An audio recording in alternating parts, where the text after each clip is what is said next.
elementary school. Pero kasama ko sila lagi sa tour eh.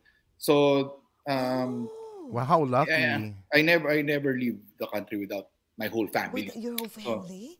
Oh my God. So, sa tour nyo ngayon sa US, so 1 month din silang nandito? Yes po. Pati nung tours before that,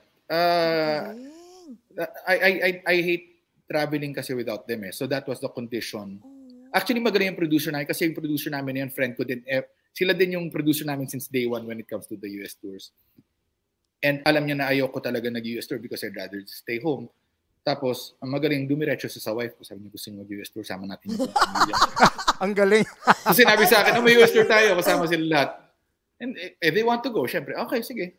Hindi ako makatanggi. Pero I enjoy doing tours. I hate going on tours when I'm on, pag sa sarili ko lang kasi hindi naman ako palabas. So, nasa hotel lang ako. Ganun, hindi talaga ako umiikot. Pero with my family, na-enjoy ko na finally yung US because I go to the sites and go to the museum. Parang vacation na rin, di ba?